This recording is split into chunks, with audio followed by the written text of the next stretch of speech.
Punch and Go, a little comedy. Scene: the stage of a theatre.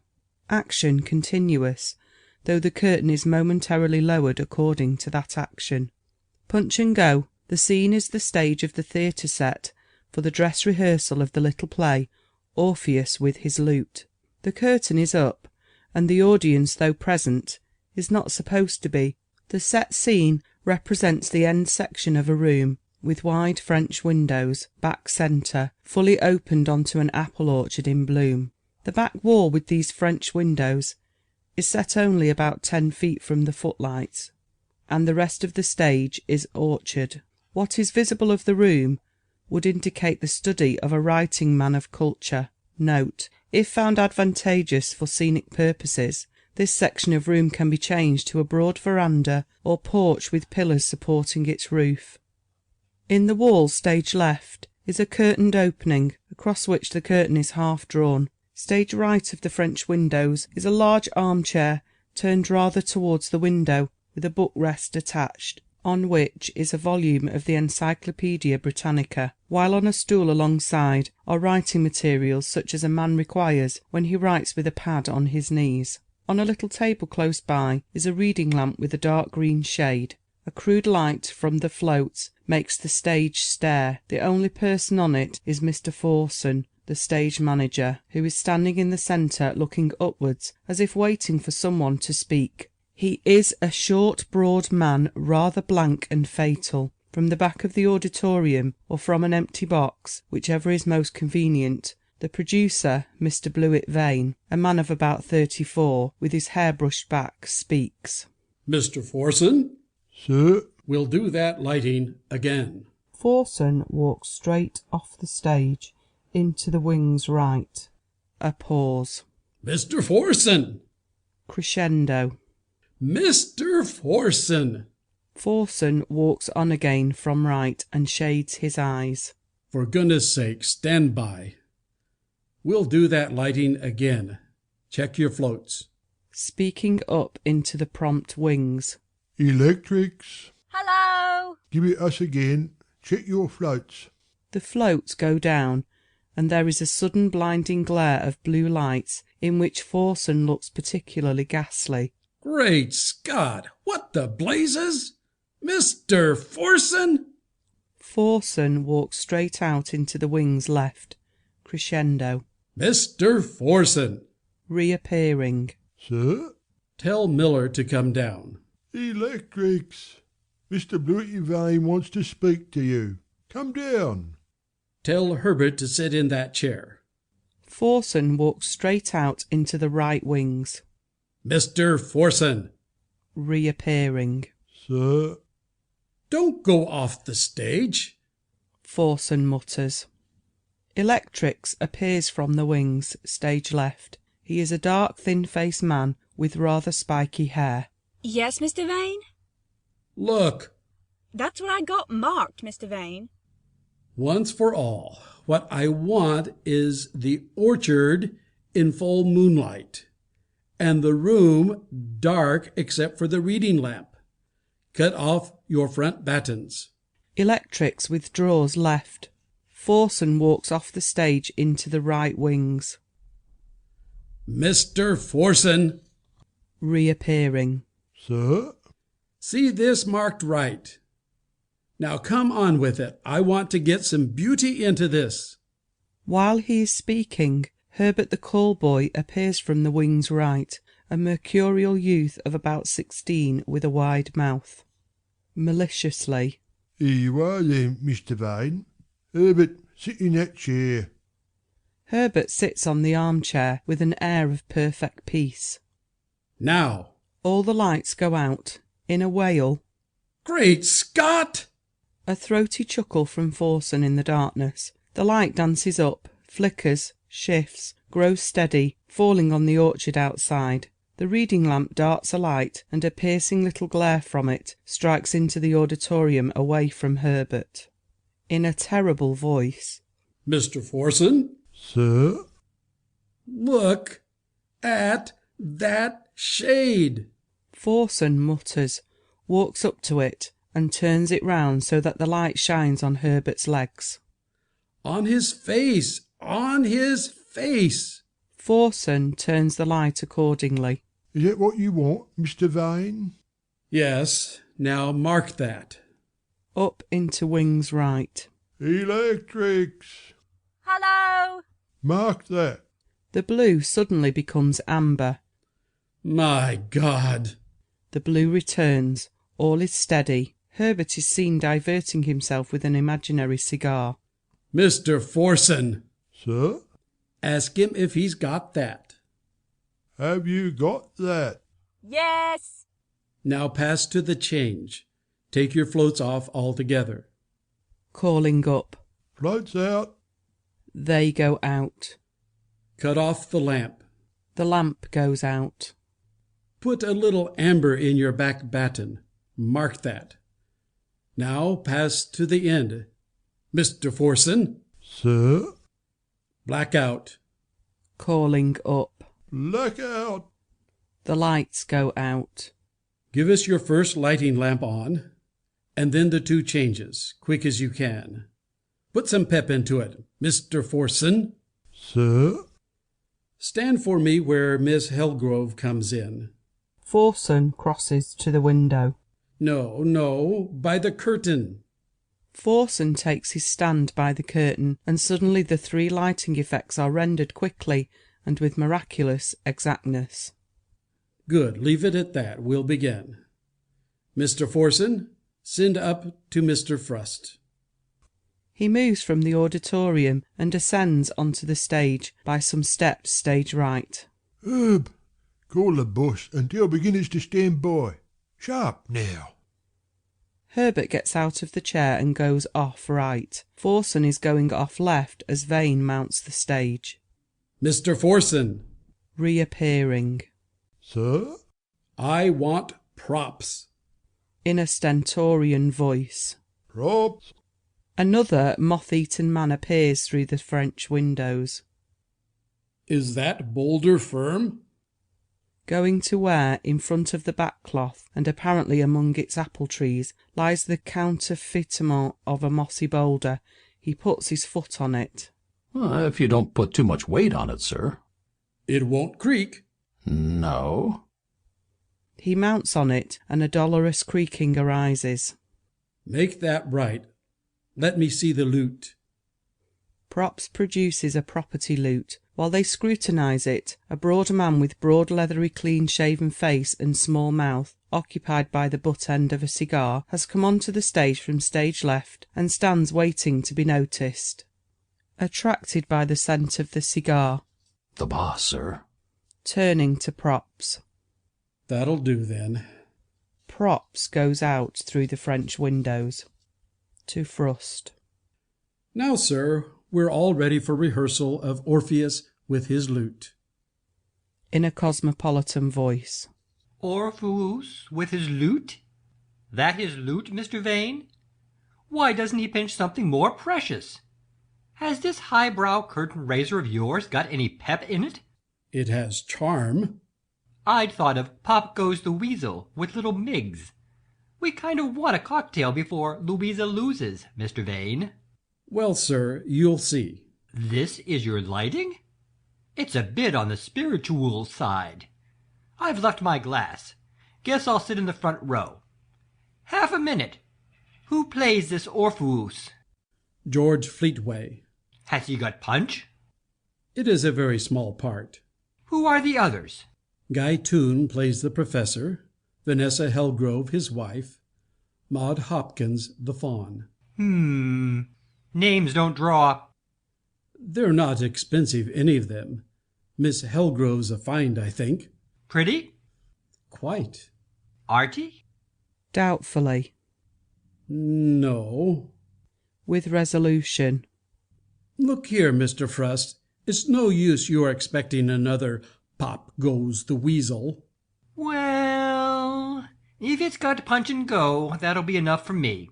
Let's get to it. He extinguishes his cigar and descends the steps and sits in the centre of the front row of the stalls. Mr. Forson? Appearing through curtain right. Sir? Beginners, take your curtain down.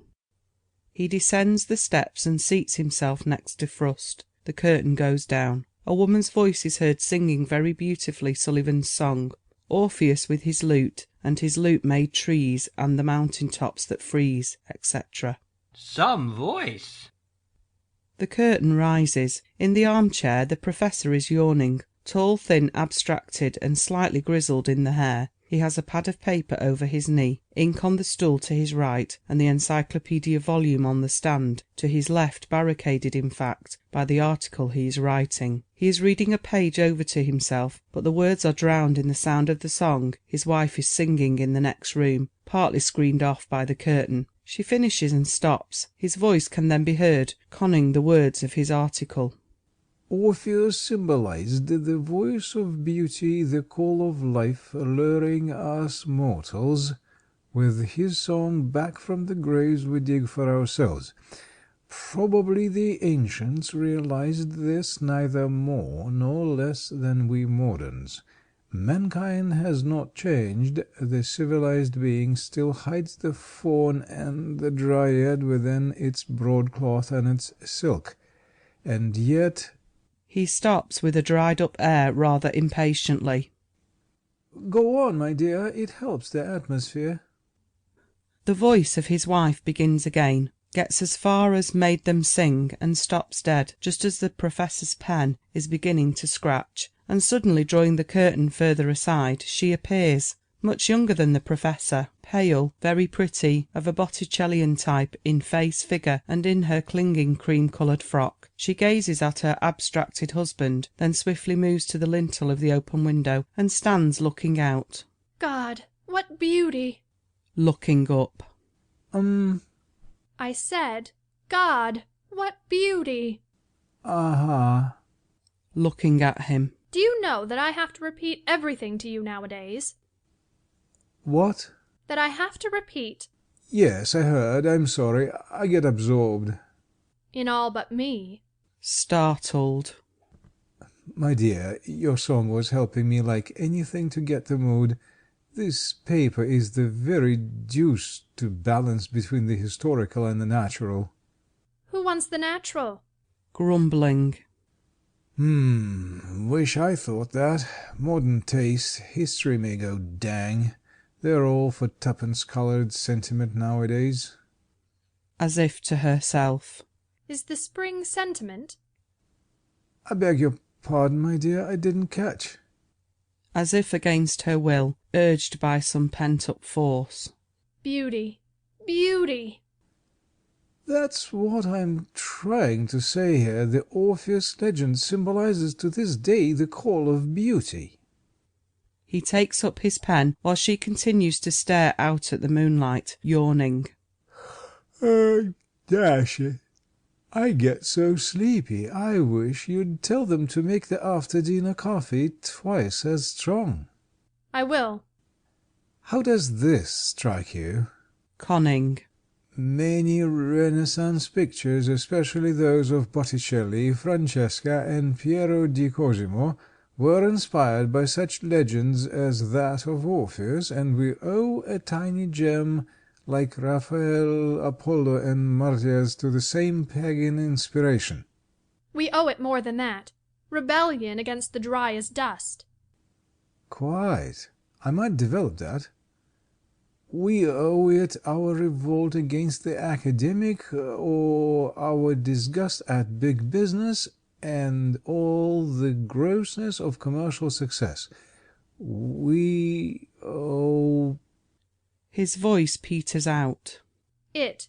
Love. Abstracted. I said we owe it love. Rather startled.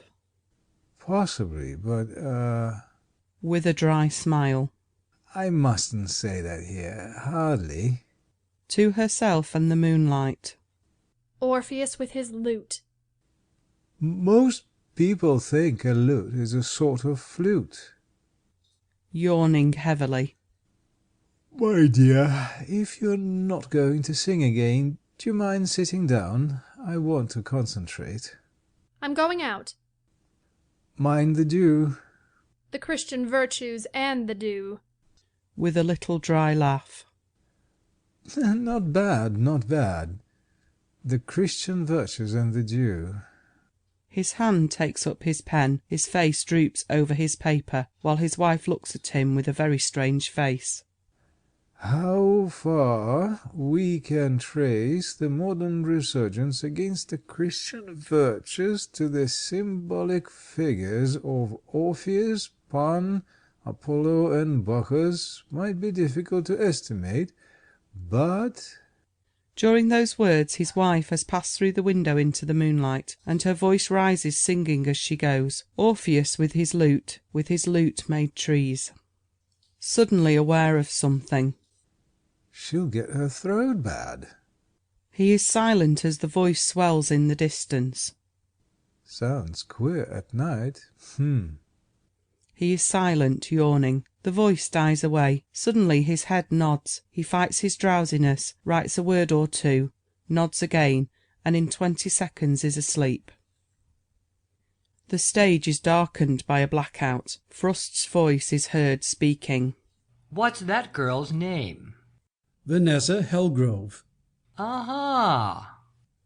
The stage is lighted up again, moonlight bright on the orchard, the room in darkness where the Professor's figure is just visible sleeping in the chair, and screwed a little more round towards the window. From behind the mossy boulder a fawn-like figure uncurls itself and peeps over, with ears standing up and elbows leaning on the stone, playing a rustic pipe, and there are seen 2 rabbits and a fox sitting up and listening. A shiver of wind passes, blowing petals from the apple trees. The fawn darts his head towards where, from right, comes slowly the figure of a Greek youth, holding a lute or lyre, which his fingers strike, lifting out little wandering strains, as of wind whinnying in funnels and odd corners. The fawn darts down behind the stone, and the youth stands by the boulder playing his lute. Slowly, while he plays, the whitened trunk of an apple tree is seen to dissolve into the body of a girl, with bare arms and feet, her dark hair unbound, and the face of the Professor's wife. Hypnotized, she slowly sways towards him, their eyes fixed on each other, till she is quite close. Her arms go out to him, cling round his neck, and their lips meet. But as they meet, there comes a gasp, and the Professor, with rumpled hair, is seen starting from his chair, his hands thrown up, and at his horrified "Oh!" the stage is darkened with a blackout. The voice of Frost is heard speaking. Gee! The stage is lighted up again, as in the opening scene. The Professor is seen in his chair, with spilt sheets of paper round him, waking from a dream. He shakes himself, pinches his leg, stares heavily round into the moonlight, rises. Phew! Beastly dream. Poof! He moves to the window and calls. Blanche! Blanche! To himself. Made trees, made trees. Calling. Blanche! Yes? Where are you? Appearing by the stone with her hair down. Here. I say, I've been asleep, had a dream. Come in, I'll tell you. She comes, and they stand in the window. I dreamed I saw a fawn on that boulder blowing on a pipe. He looks nervously at the stone. With 2 damned little rabbits and a fox sitting up and listening. And then from out there came our friend Orpheus, playing on his confounded lute till he actually turned that tree there into you. And gradually he drew you like a snake till you put your arms around his neck and kissed him. Boof! I woke up. Most unpleasant. Why, your hair's down. Yes. Why? It was no dream. He was bringing me to life. What on earth? Do you suppose I am alive? I'm as dead as Eurydice. Good heavens, Blanche, what's the matter with you tonight? Pointing to the litter of papers. Why don't we live instead of writing of it? She points out onto the moonlight. What do we get out of life? Money, fame, fashion, talk, learning? Yes, and what good are they? I want to live. Helplessly, My dear, I really don't know what you mean. pointing out into the moonlight. Look, Orpheus with his lute, and nobody can see him. Beauty, beauty, beauty! We let it go. With sudden passion. Beauty, love, the spring, they should be in us, and they're all outside. My dear, this is awful. He tries to embrace her, avoiding him in a stilly voice. Oh, go on with your writing. I'm upset. I've never known you so... Hysterical? Well, it's over. I'll go and sing.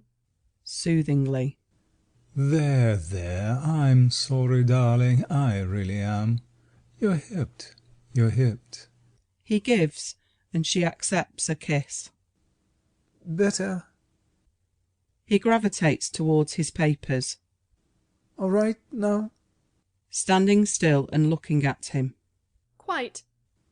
Well, I'll try and finish this tonight. Then tomorrow we might have a jaunt. How about a theatre? There's a thing, they say, called Chinese chops that's been running years. Softly to herself as he settles down into his chair. Oh, God.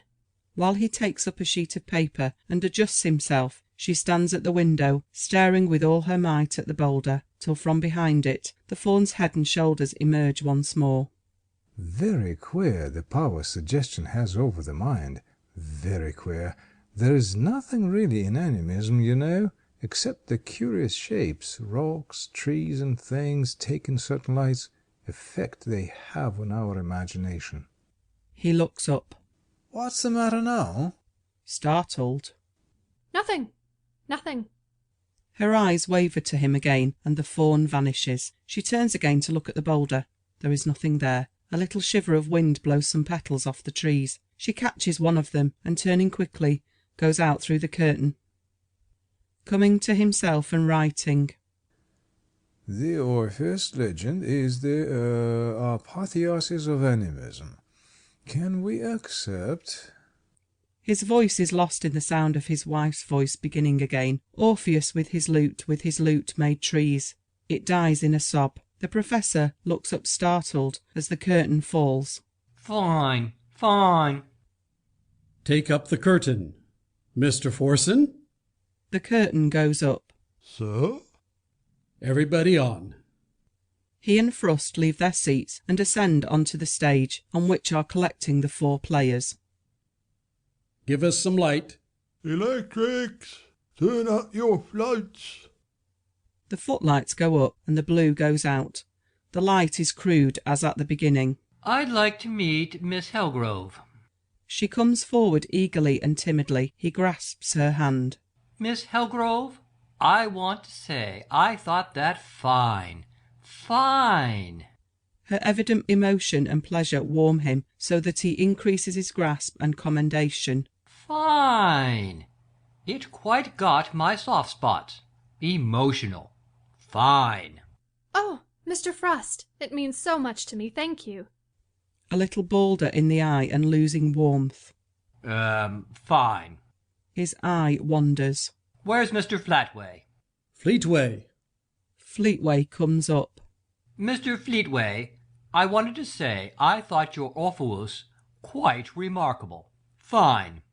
Thank you, sir. Indeed. So glad you liked it.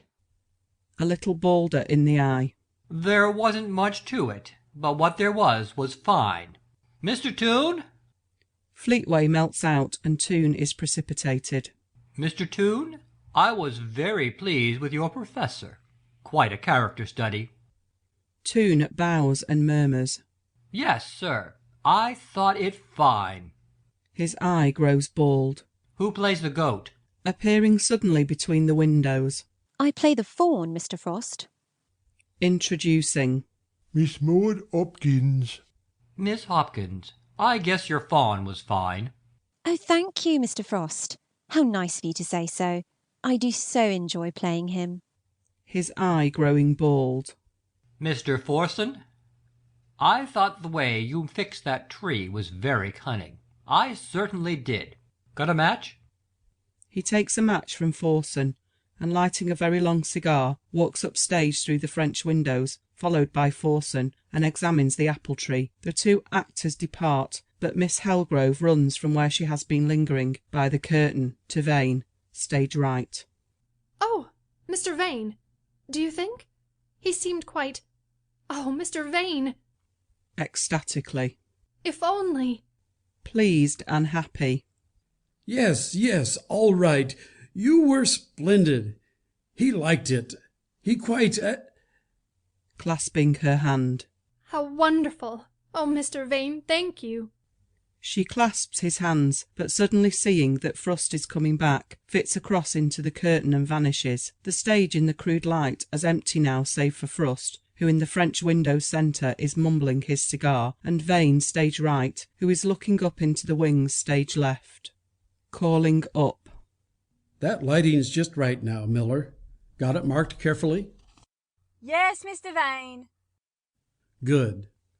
To Frost, who is coming down. Well, sir, so glad... Mr. Vane, we got little Miggs on contract? Yes. Well, I like that little pocket piece fine, but I'm blamed if I know what it's all about. A little staggered. Why, of course it's a little allegory. The tragedy of civilization, all real feeling for beauty and nature kept out or pent up even in the cultured. Yeah. Meditatively. Little Miggs'd be fine in Pop Goes the Weasel. Yes, he'd be all right, but... Get him on the phone and put it into rehearsal right now. What? But this piece, Guess we can't take liberties with our public, Mr. Vane. They want pep. Distressed. But it will break that girl's heart. I can't, Give her the part of the tweenie in Pop Goes. Mr. Frost, I beg. I've taken a lot of trouble with this little play. It's good. It's that girl's chance, and I would... Well, I certainly thought she was fine. Now, you phone up Miggs and get right along with it. I've only one rule, sir. Give the public what it wants, and what the public wants is punch and go. They've got no use for beauty, allegory, all that highbrow racket. I know 'em as I know my hand. During this speech, Miss Helgrove is seen listening by the French window, in distress, unnoticed by either of them. Mr. Frost, the public would take this. I'm sure they would. I'm convinced of it. You underrate them. Now see here, Mr. Blewett Vane, is this my theatre? I tell you I can't afford luxuries. But it moved you, sir. I saw it. I was watching. With unmoved finality. Mr. Vane, I judge I'm not the average man. Before Louisa loses, the public will want a stimulant. Pop Goes the Weasel will suit us fine. So get right along with it. I'll go get some lunch. As he vanishes into the wings left, Miss Helgrove covers her face with her hands. A little sob escaping her attracts Vane's attention. He takes a step towards her, but she flies, dashing his hands through his hair till it stands up. Damnation! Forson walks on from the wings right. Sir? Punch and go. That's superstition. Forson walks straight out into the wings left. Mr. Forson! Reappearing. Sir? This is scrapped. With savagery. Tell him to set the first act of Louisa Loses. And put some pep into it. He goes through the French windows with the wind still in his hair. In the centre of the stage. Electrics. Hello. Where's Charlie? Gone to his dinner. Anybody on the curtain? Yes, Mr. Forson. Put your curtain down. He stands in the centre of the stage with eyes uplifted as the curtain descends.